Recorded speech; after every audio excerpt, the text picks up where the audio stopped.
So, what would you little maniacs like to do first? The childhood crush. It was a strange, thrilling feeling before we even knew what a crush was.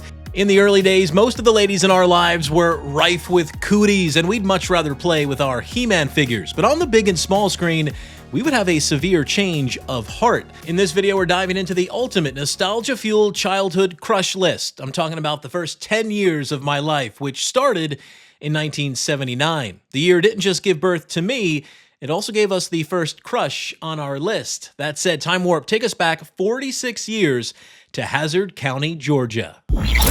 Number 5. Now, sugar, can't you find it in your big, warm heart to not give my poor little cousins a nasty, nasty ticket? Daisy Duke, the cousin of Bo and Luke Duke in the Dukes of Hazzard, played by the, for lack of a better term, smoking hot Catherine Bach. Yes, the Southern Belle's extremely short cutoff jeans likely had something to do with it, but more than that, she had the ultimate mix of beauty, brain, strength, and compassion.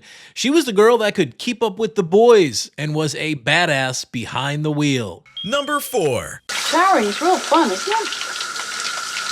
Should Kelly LeBrock be higher on the list? I'm pretty sure she accelerated many of us through adolescence. As Gary and Wyatt's computer-generated ideal woman in Weird Science, she wowed a generation in her role as Lisa. Elegant, mature, kind, and tough when she needs to be. She was every young man's dream. It was only later in life that I became aware of her basement garage scene in 1984's The Woman in Red. What a time to be alive. Number 3. I love you. I love you too. Sara. Whether my crush on her started with her role as Sloane in Ferris Bueller's Day Off or Lily in Legend is a detail that my memory has forgotten over time. In the former, she had this lovable appeal that's hard for me to put into words. She didn't need to say or do much to stand out in my eyes, and the fact she was a willing participant in Ferris's antics made her even cooler. Throw in the dancing scene to Tangerine Dream in Legend, and you've got a killer combo. Number 2. Come on, let's watch David Letterman. Lea Thompson. And let's not try and word salad or sugarcoat our way around this one. Yeah, I'm talking about Lea Thompson in Howard the Duck. I don't even need to show you the scene. Do me a favor. Close your eyes and envision it. No problem, right? That's because it is ingrained in our minds. Don't get me wrong, she was always endearing to me in her 80s roles, and while the bedroom scene draws the most attention, I adored her more than anything at the end of the movie in her 80s rock ensemble. Number 1. How do you jump?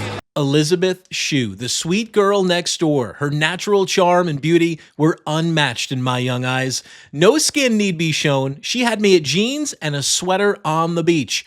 Willing to try some soccer, even better. I admit the pedestal that I put the Karate Kid on certainly influenced my feelings about Allie Mills. And although I never had a babysitter, Chris Parker would have been my very first choice. So who are your top childhood crushes? Did any of mine make your list? There were so many possibilities back in the day.